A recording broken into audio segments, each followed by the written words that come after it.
Bismillahirrahmanirrahim. Assalamualaikum warahmatullahi wabarakatuh. Innal hamdalillah, sesungguhnya puja dan puji hanya milik Allah Subhanahu wa taala. Nahmaduhu wa nasta'inuhu wa nastaghfiruh. Kita hanya memuji Allah Subhanahu wa taala karena memang Allah Subhanahu wa taala sajalah yang pantas untuk dipuja dan dipuji. Dan kita hanya memohon pertolongan kepada Allah Subhanahu wa taala. Jemaah, kita bisa sampai ke 10 terakhir bulan Ramadan ini bukan karena kita yang kuat, bukan karena kita yang hebat, tapi Allah Subhanahu wa taala yang berkehendak. Allah Subhanahu wa taala yang memudahkan. Allah Subhanahu wa taala yang memberikan pertolongan kepada kita. Hingga akhirnya Allah berikan kita karunia berada di hari-hari terbaik, bahkan yang paling baik di antara hari-hari dan malam-malam di bulan Ramadan. Dialah 10 terakhir bulan Ramadan. Makanya kita jangan sampai pernah sombong, bangga, pamer dengan kekuatan yang kita miliki. Karena Ramadan ini bukan ajang untuk adu kekuatan, pamer siapa yang paling hebat, siapa yang paling banyak khatam Qur'annya, siapa yang paling banyak dan paling lama qiyamul lailnya. Bukan. Tapi Ramadan ini adalah bukti bahwa sejatinya seorang hamba itu lemah di hadapan Allah Subhanahu wa taala.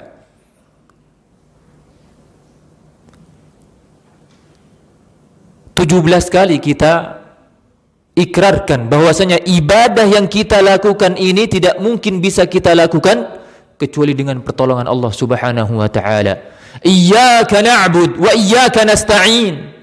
Ya Allah, hanya kepada Engkau lah kami beribadah dan hanya kepada Engkau lah kami memohon pertolongan."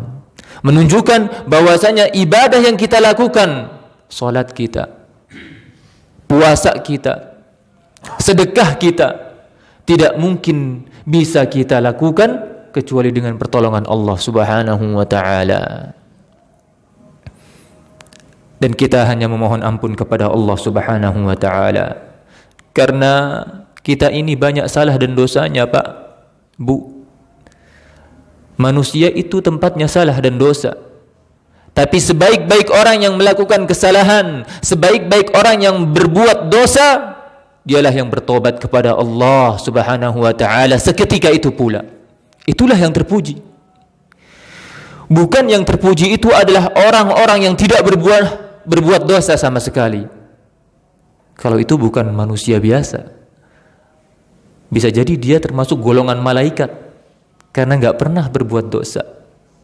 Tapi sebaik-baik manusia adalah yang ketika dia terjatuh ke dalam dosa, dia segera beristighfar, memohon ampun kepada Allah Subhanahu wa taala. Wa na'udzu billahi min syururi anfusina, dan kita berlindung kepada Allah Subhanahu wa taala dari jeleknya jiwa-jiwa kita. Karena memang bapak-bapak dan ibu-ibu sekalian, jiwa manusia ini selalu menyeru kepada keburukan. Innan nafsa la'ammaratun bisu'. Sesungguhnya jiwa, kata Allah Subhanahu wa taala, selalu mendorong, mengajak untuk berbuat as-su', keburukan. Maka kita berlindung kepada Allah Subhanahu wa taala agar kita dihindari dari jiwa yang selalu mengajak kepada keburukan. Jadi jangan dianggap ketika setan itu sudah dibelenggu, setan itu sudah diikat, setan itu sudah dikunci, kita merasa aman-aman saja, tenang-tenang saja. Tidak. Masih ada jiwa kita yang kadang itu berat diajak untuk taat. Maka jangan heran kenapa kok di luar di bulan Ramadan masih ada orang yang maksiat padahal setan diikat. Karena faktor membuat orang itu jatuh kepada maksiat bukan hanya setan. Jadi jangan dikit-dikit nyalahin setan, dikit-dikit nyalahin setan. Ngaca juga dong. Jiwa kita ini terkadang juga ngajak kepada keburukan. Wa na'udzu billahi min syururi anfusina wa min sayyiati a'malina. Dan dari jeleknya amalan-amalan kita. Ternyata tidak setiap amalan kita itu dinilai baik. Rasul sallallahu alaihi wasallam berlindung dari jeleknya amalannya. Bahkan beliau setiap harinya meminta agar amalnya diterima. Beliau berdoa, Allahumma inni as'aluka ilman nafi'a wa rizqan tayyiba wa amalan mutaqabbala. Ya Allah, aku mohon kepadamu ilmu yang bermanfaat dan rezeki yang baik dan amalan yang diterima. Syarat diterimanya amalan ada dua, bapak-bapak dan ibu-ibu rahimani wa rahimakumullah. Yang pertama, ikhlas, dan yang kedua, sesuai dengan tuntunan Rasulullah sallallahu alaihi wasallam. Ketika salah satunya tidak terpenuhi, maka amal tersebut tidak dinamakan dengan amal saleh dan tidak diterima alias tertolak. Jemaah yang berbahagia, yang semoga Allah Subhanahu wa taala selalu melimpahkan kebaikan kepada kita semua. Setiap manusia memasuki sebuah momen, baik momen-momen yang berkaitan dengan dunia atau momen-momen yang berkaitan dengan akhirat. Di awalnya biasanya dia semangat. Di pertengahan masih ada semangat tapi sudah mulai kendor. Di akhir sudah ngos-ngosan. Padahal sejatinya yang dinilai oleh Allah Subhanahu wa taala khususnya amalan akhirat itu adalah bagaimana kesudahan dan akhirnya. Rasul sallallahu alaihi wasallam bersabda, "Innamal a'malu bil khawatim." Sesungguhnya amalan hamba itu tergantung akhirnya.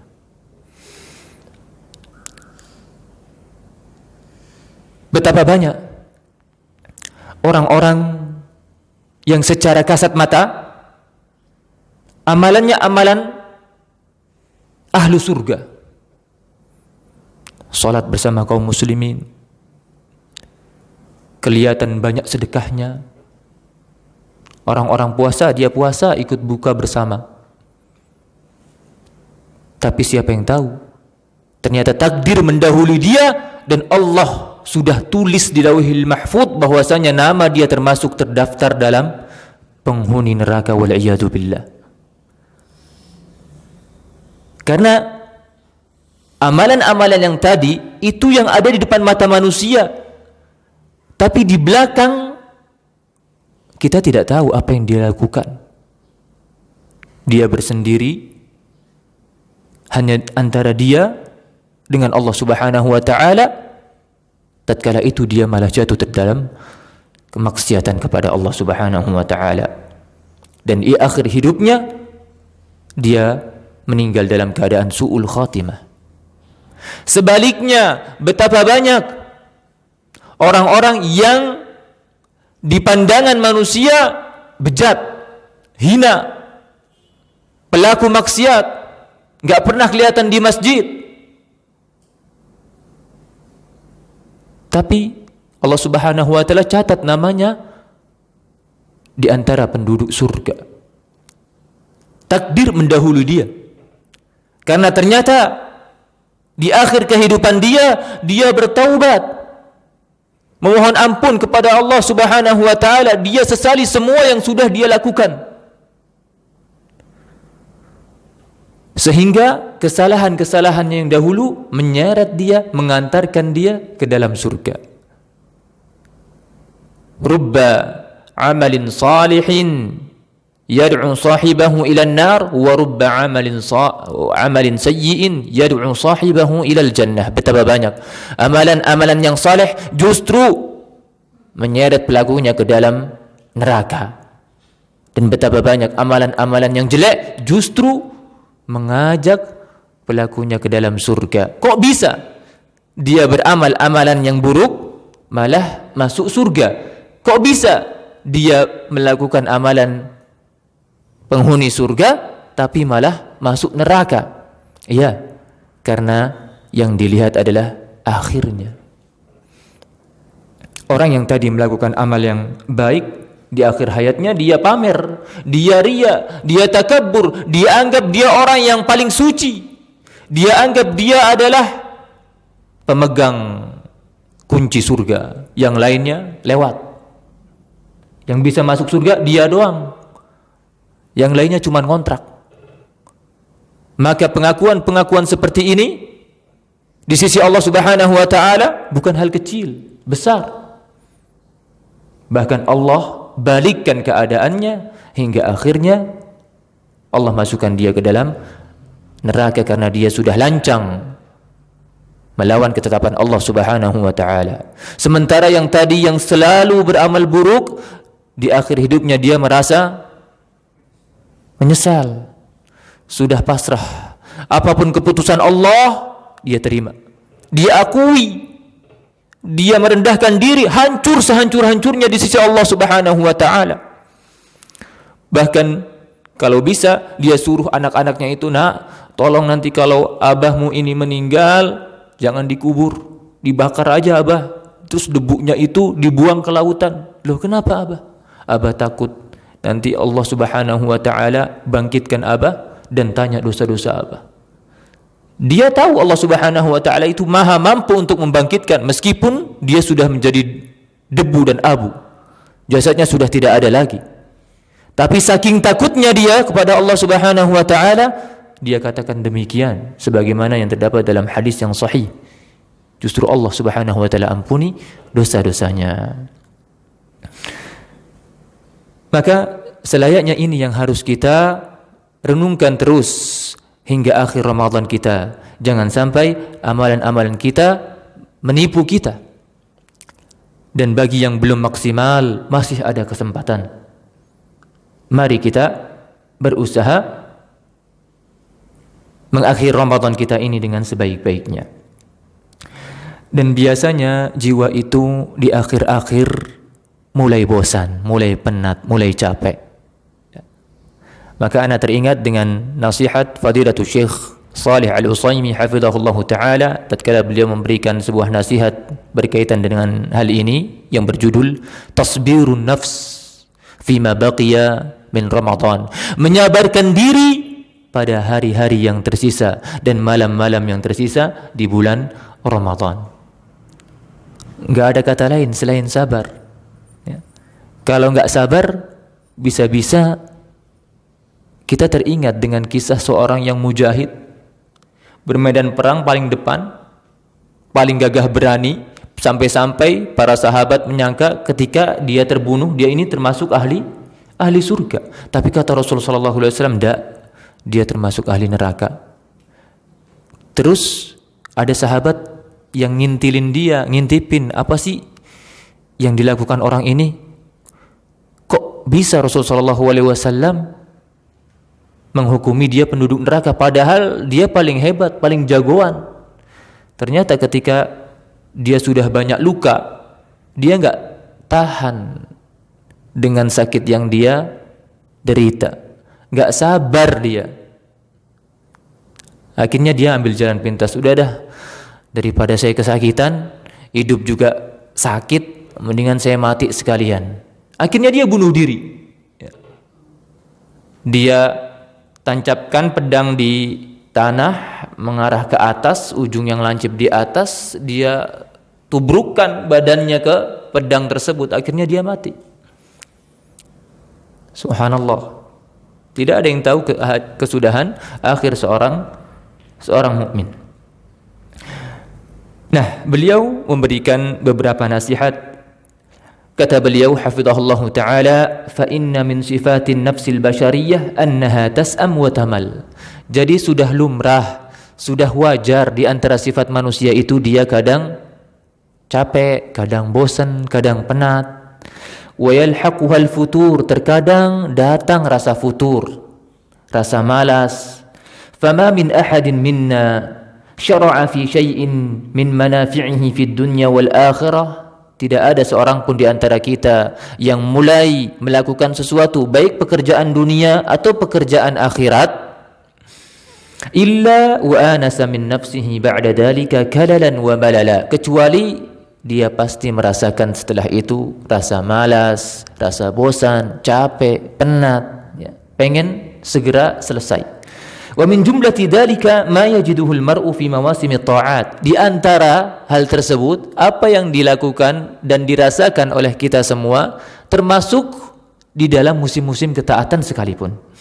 Fa innan nasa ma'a bidayati mawasimi ta'at yuqbiluna 'ala al-khair. Sesungguhnya manusia ketika datang musim-musim ketaatan seperti Ramadan, mereka itu siap-siap menghadapi musim-musim kebaikan.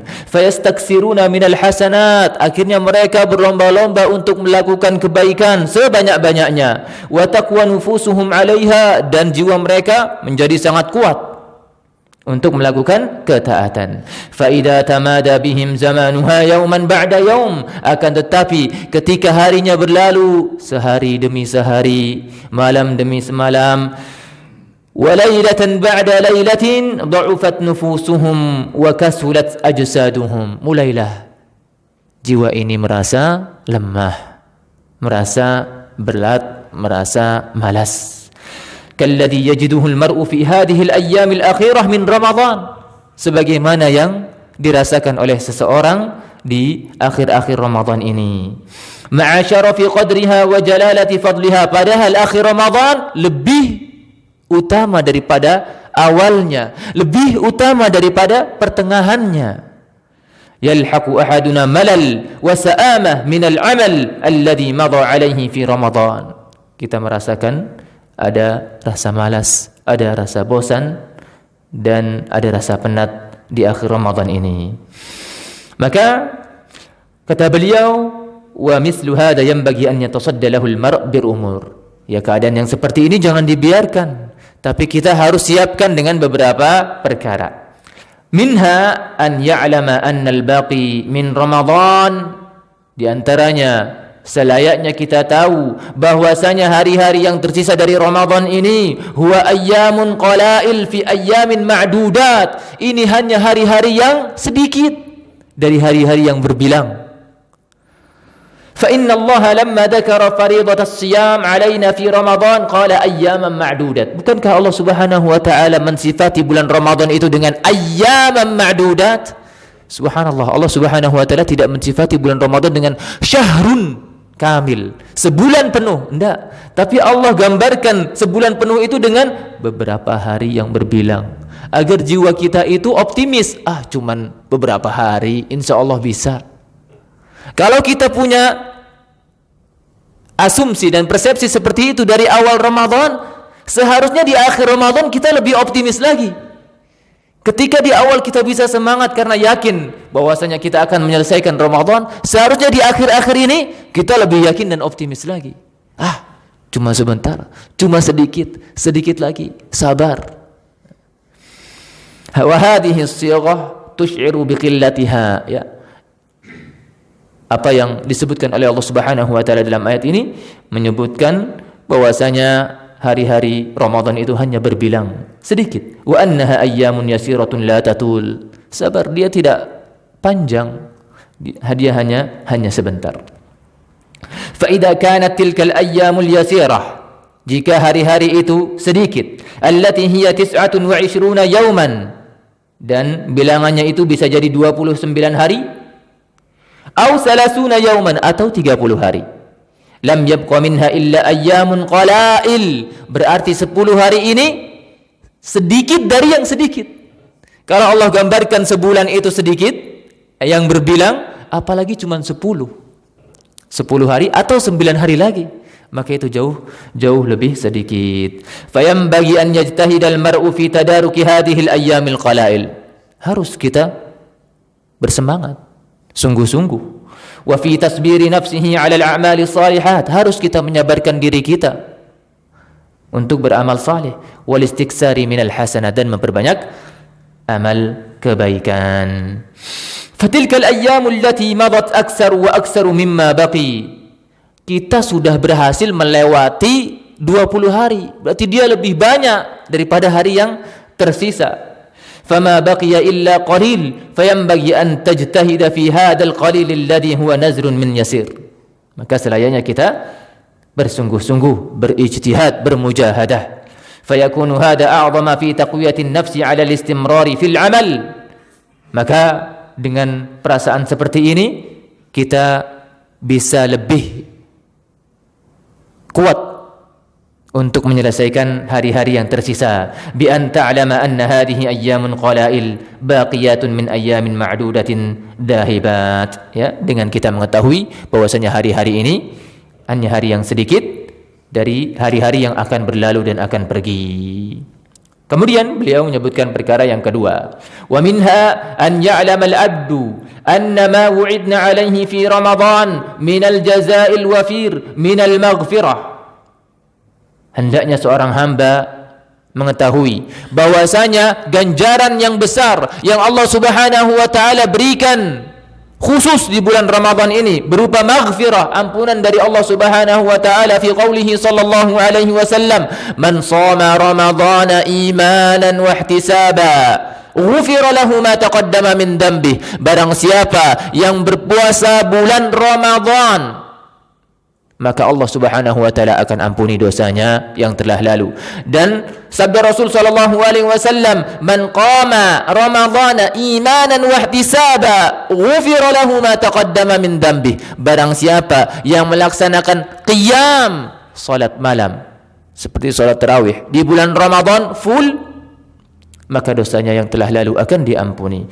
Dan sabda Rasulullah sallallahu alaihi wasallam satu lagi, man qama lailatal qadri imanan wa ihtisaba ghufira lahu ma taqaddama min dhanbi. Barang siapa yang melaksanakan qiyam untuk mengejar Lailatul Qadar dengan rasa iman, meyakini kewajibannya, wa ihtisaban, dan mengharap pahalanya, ghufira lahu ma taqaddama min dhanbi, maka Allah Subhanahu wa taala akan mengampuni dosanya yang telah lalu. Ini adalah pahala yang besar berupa ampunan. Siapa di antara kita yang tidak ingin diampuni oleh Allah Subhanahu wa taala? Maka fayambaghi an yusabbir al-'abdu nafsahu raja'a isabati hadzal ajri al-'azim. Maka harus kita menyabarkan diri untuk bisa meraih maghfirah dari Allah Subhanahu wa taala. Wa anna hadzal ajra lam tazal a'maluhu baqiyah. Karena kita enggak mungkin bisa mendapatkan maghfirah tersebut kalau kita enggak sempurnakan. Jadi masih ada amalan yang harus kita selesaikan. Belum selesai nih job kita. Kita kerja ini belum sampai batas jam pulang. Jadi jangan pulang duluan. Ya. Sabar. Nanti kalau sudah waktunya pulang, baru deh kita absen. Kita fingerprint, ya, baru kita boleh pulang. Tapi kalau belum selesai waktunya, sabar dulu. Faqauluhu sallallahu alaihi wasallam, man shoma Ramadan. Maka sabda Rasul sallallahu alaihi wasallam, barang siapa yang puasa Ramadan, ya, la yantahi illa bil faraghi min syahri siyam. Enggak disebut syahrul Ramadan kecuali dia berpuasa sebulan penuh. Rasul sallallahu alaihi wasallam enggak katakan barang siapa yang puasa 3 hari di bulan Ramadan, enggak katakan barang siapa yang puasa 15 hari di bulan Ramadan, enggak katakan barang siapa yang berpuasa sebulan kurang 1 hari, enggak. Dibilang Ramadan, syahrul Ramadan. Jadi sebulan penuh. Jadi pahala yang tadi disebutkan, man shoma ramadhana imanan wa ihtisaban ghufira lahu ma taqaddama min dambi, bisa dipahami dari redaksi tersebut bahwasanya orang yang ingin mendapatkan pahala maghfirah tersebut harus berpuasa sebulan penuh. Kecuali dia punya uzur. Kalau yang enggak punya uzur, maka sangat kecil kemungkinan dia mendapatkan maghfirah dari Allah Subhanahu wa taala. Bagaimana dia mau mendapatkan maghfirah sementara dia tidak melaksanakan perintah Allah Subhanahu wa taala? Wa kada qauluhu sallallahu alaihi wasallam, man qama Ramadan. Barang siapa yang laksanakan qiyam di bulan Ramadan, maka jangan dikira mentang-mentang sholat tarawih itu sunnah, nggak apa-apa wes, sekali-kali bolong ya, capek kan tadi siangnya udah puasa, masa malam sholat lagi, sudah kebanyakan pahala saya. Akhirnya malamnya nyantai, jalan, shopping ya, menyepelekan qiyam Ramadan. Padahal pahalanya itu sama dengan man shoma Ramadan tadi. Man qama Ramadana imanan wa ihtisaban ghufira lahu ma taqaddama min dambi. Dan enggak disebut orang itu qiyam Ramadan kalau bolong-bolong. Sama seperti puasa. Wa kadzalika qauluhu sallallahu alaihi wasallam, man qama lailatul qadar. Barang siapa yang melaksanakan qiyam di malam Lailatul Qadar. Masalahnya kita enggak tahu kapan Lailatul Qadar itu terjadi, tapi Rasul sallallahu alaihi wasallam kasih isyarat bahwasanya dia terjadi di 10 hari terakhir bulan Ramadan. Maka kalau yang 10 terakhirnya bolong-bolong, kemungkinan dapat Lailatul Qadarnya juga bolong-bolong. Peluangnya dikit. Ya. Tapi yang dia bersungguh-sungguh nggak pernah bolong di akhir bulan Ramadan, maka secara pasti yakin dia pasti mendapatkan Lailatul Qadar. Dan semoga yang hadir di masjid ini mendapatkan semua keutamaan yang disebutkan oleh Rasul sallallahu alaihi wasallam tadi. Kata beliau, "Fala rubbama kanat Lailatul Qadar hiya akhiru lailatin min Ramadan." Jadi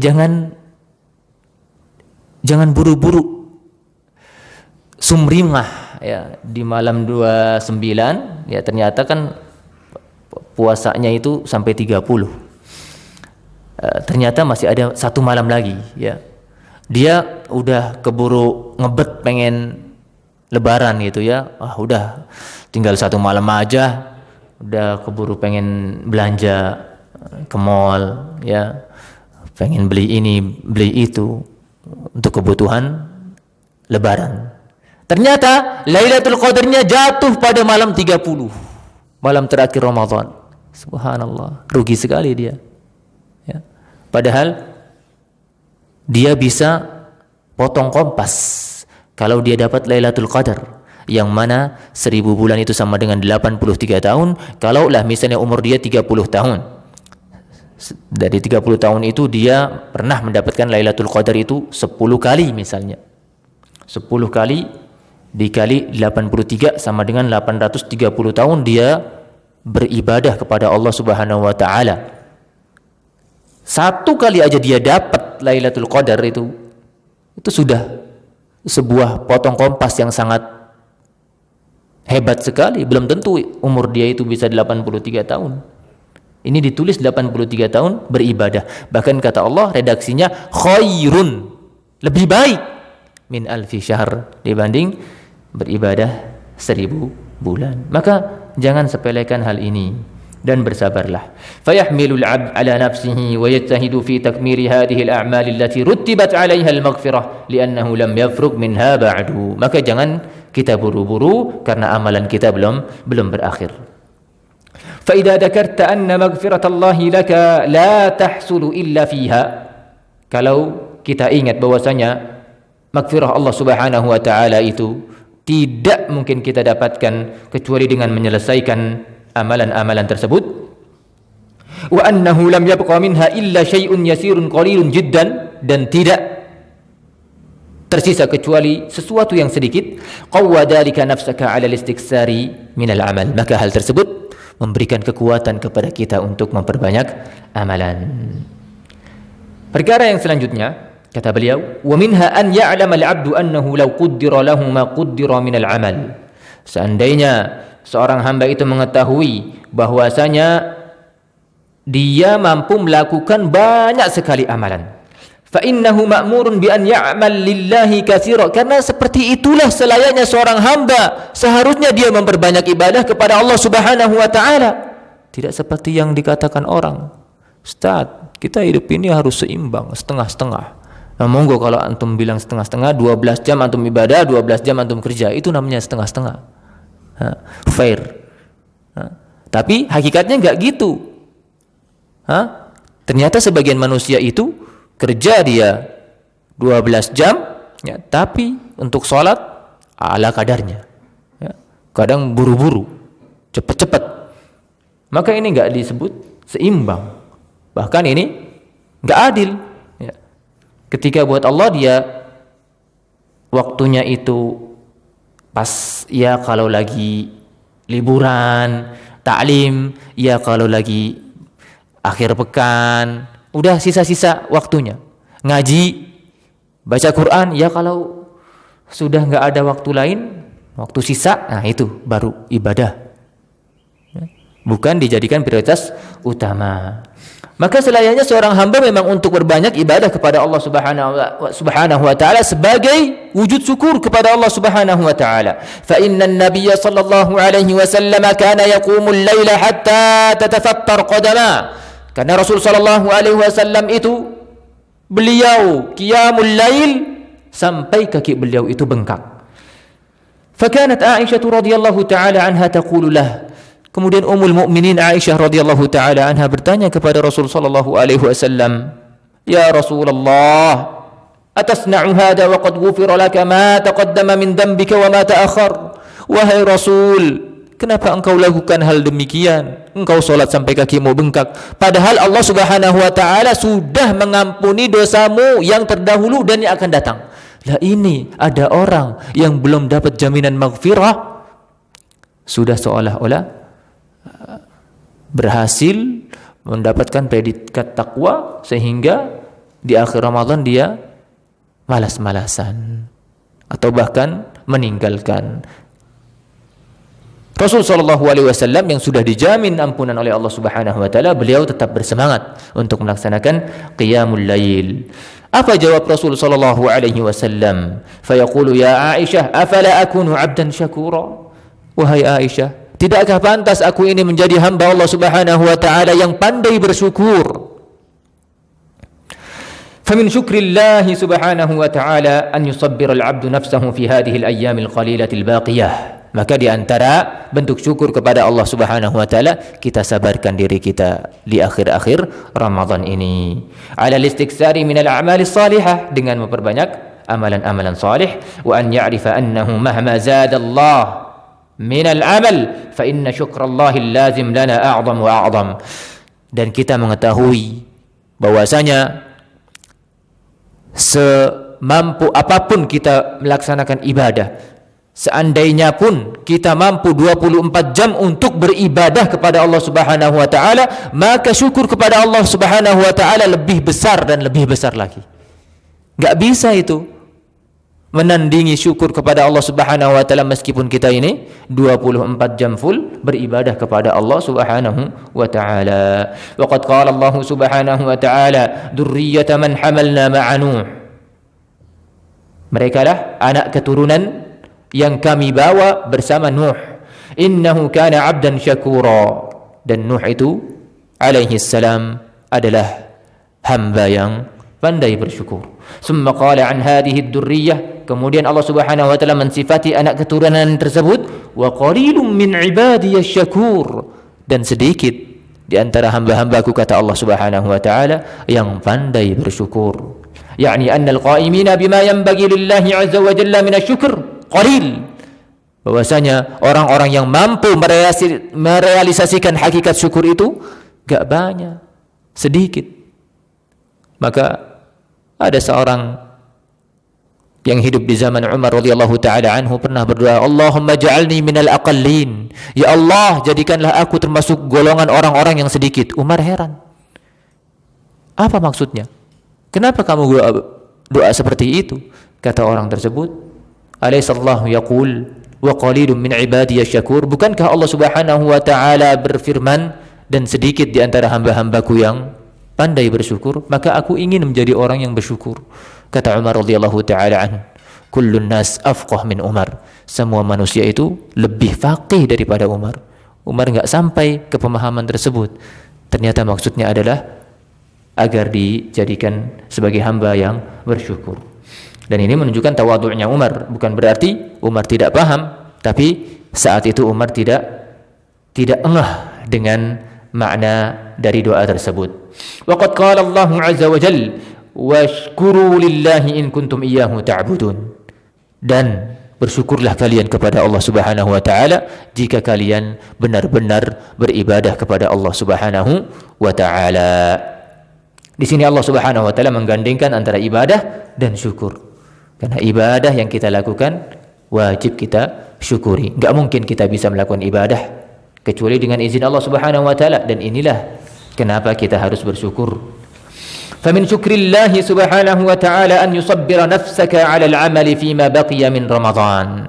Maka di antara syukur kepada Allah, kita menyabarkan diri kita di hari-hari tersisa di bulan Ramadan. Fa idza dzakarta hada, kalau kita ingat dengan hal tersebut, wa ma yalzamuka minasyukur, dan apa yang wajib bagimu berupa syukur kepada Allah Subhanahu wa taala, qawwa hada nafsaka ala an tajtahida fi hadhihi al-ayyam al-fadilah al-baqiyah. Kalau kita ingat kita wajib bersyukur, maka ini bisa memberikan kekuatan tambahan untuk kita agar kita bisa menyelesaikan hari-hari yang tersisa dengan sebaik-baiknya.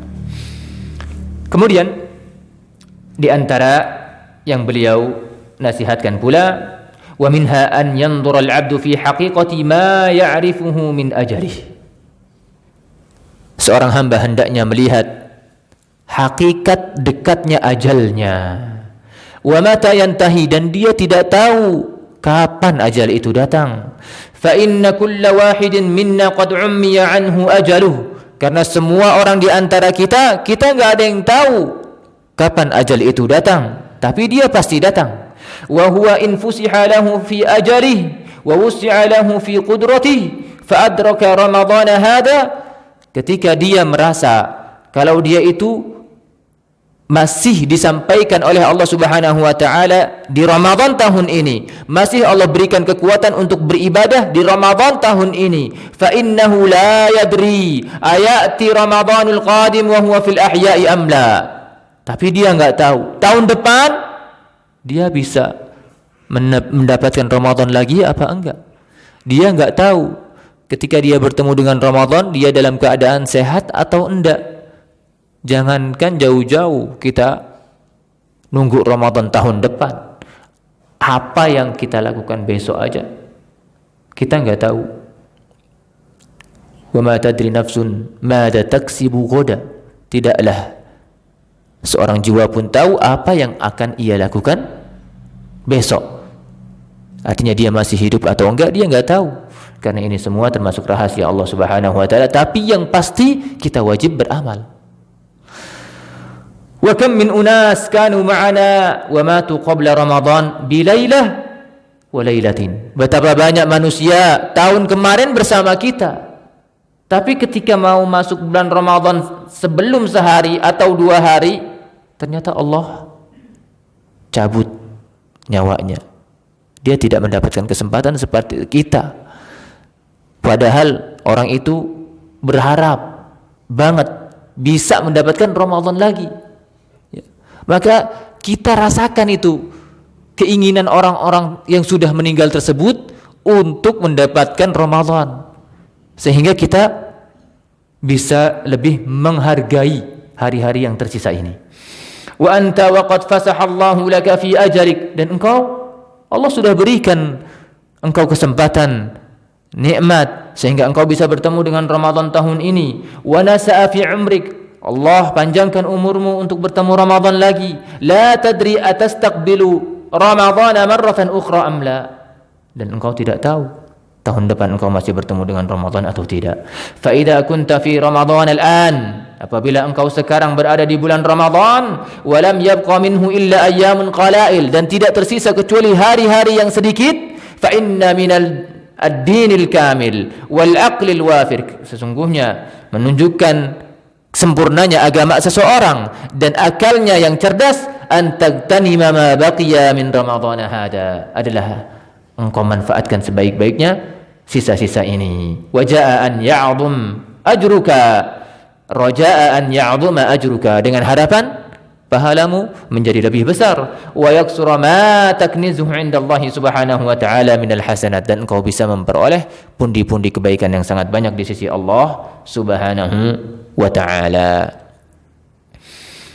Di antara nasihat yang beliau sampaikan, wa minha an yanzura al-'abdu fi 'aqibati at-ta'bi wal juhdi wal masyaqqah, sesungguhnya seorang hamba hendaknya melihat apa asar, apa efek, apa bekas dari amalan-amalan solehnya, yang di situ mungkin ada rasa capek, ada rasa penat, ada rasa sulit.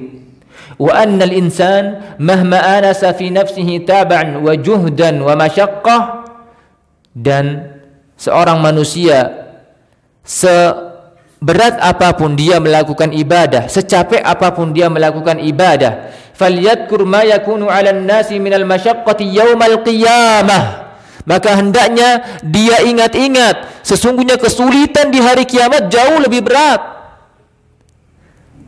Kita haus bulan Ramadan, puasa, ingat bahwasanya penduduk neraka mereka nanti kehausan dan minta air minum,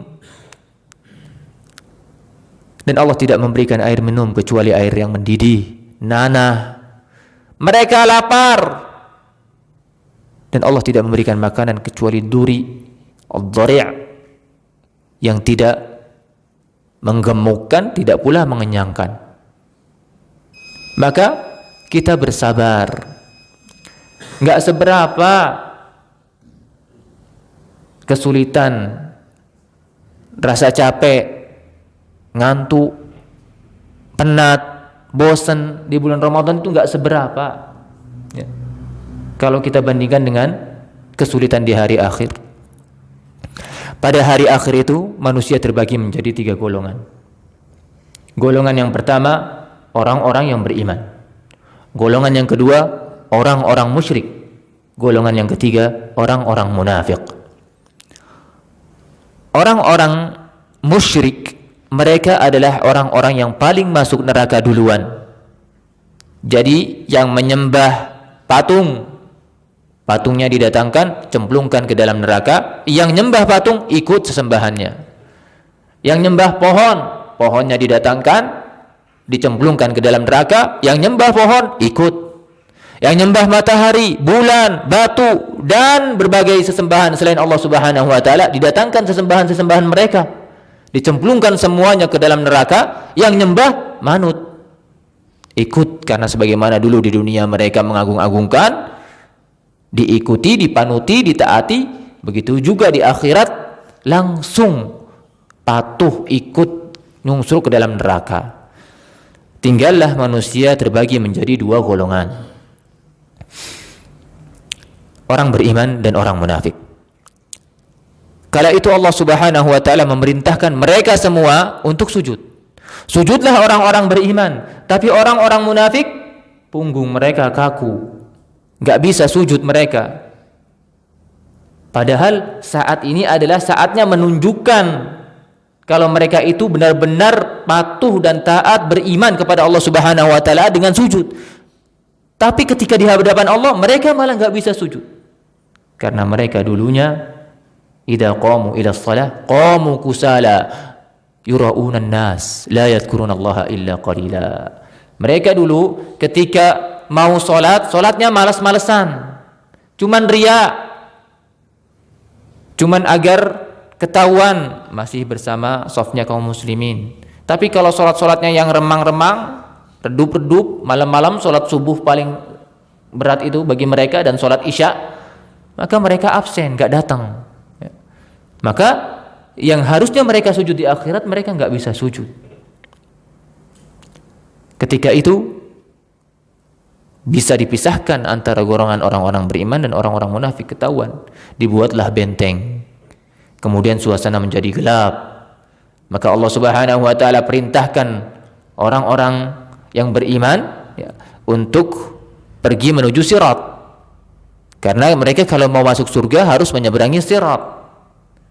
Dan Allah berikan cahaya untuk mencari tahu di mana sirat itu. Tapi orang-orang munafik mereka enggak punya cahaya. Mereka minta sama orang-orang beriman cahaya tersebut, enggak dikasih. Akhirnya mereka meraba-raba sana, raba-raba sini. Tak sadar, tak taunya mereka nyungsruk ke dalam neraka dan fiddarkil asfali minan nar, di kerak neraka yang paling dasar. Tersisalah orang-orang yang beriman yang harus menyeberangi sirat. Jadi yang menyeberangi sirat itu hanya orang-orang yang beriman saja. Di antara mereka ada yang menyeberangi sirat sesuai dengan kadar amal mereka. Ada yang secepat kilat, ada yang seperti naik kuda, ada yang seperti berlari, ada yang seperti berjalan, ada yang seperti merangkak, ada yang tercabik-cabik. Karena di samping kanan kiri sirat itu ada kail-kail raksasa yang akan mengkait dan mencabik orang-orang yang berjalan di atas sirat sesuai dengan kadar amal mereka. Bahkan na'udzubillah, ada yang harus terjatuh ke dalam neraka.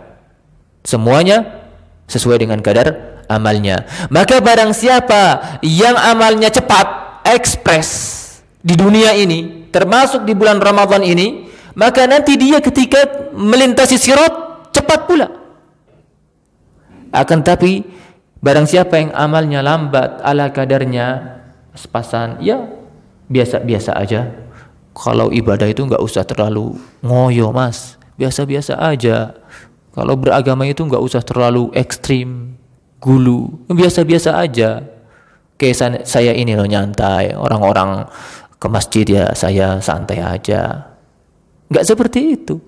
Ingat, nanti di akhirat seperti itu juga nyeberang sirat sesuai dengan kecepatan amal kita. Jadi enggak bisa itu, nasab kita enggak bisa mempercepat. Kita keturunan darah biru, darah ningrat, enggak bisa mempercepat masuknya kita ke dalam surga. Bukan itu ya. Harta kita yang banyak atau jabatan kita yang tinggi, bukan. Tapi yang bisa mempercepat kita adalah amal kita, meskipun kita itu kerjaan kita cuma cleaning service ya, cuma ngajar anak TPA. Mungkin orang-orang gak kenal sama kita. Buat apa viral di dunia kalau gak dikenal sama Allah Subhanahu wa ta'ala? Bagi seorang muslim gak penting viral di dunia, yang penting viral di sisi Allah Subhanahu wa ta'ala. Dan di antara salah satu sebab yang bisa membuat dia viral di sisi Allah Subhanahu wa ta'ala adalah dengan dia hadir di majelis ilmu.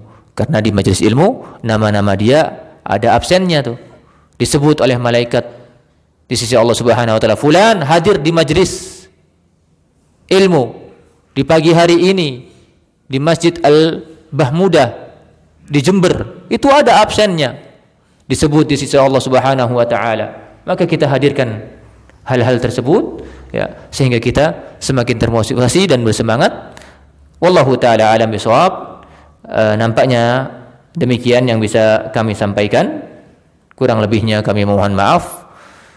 Wa jazakumullahu khairan ala husni al-istima'. Terima kasih atas adab yang sudah diberikan oleh jamaah sekalian, dan kami mohon maaf atas kekeliruan yang terjadi. Yang benar hanya dari Allah Subhanahu wa taala, dan yang salah dari diri kami pribadi, dan kami mohon ampun kepada Allah Subhanahu wa taala. Wa sallallahu ala nabiyyina Muhammadin wa ala alihi wa sahbihi ajma'in. Subhanakallahumma bihamdik asyhadu an la ilaha illa anta astaghfiruka wa atubu ilaik. Assalamu alaikum warahmatullahi wabarakatuh. Man ahsanu qawlan mimman da'a ila Allah wa 'amila salihan wa qala innani minal muslimin.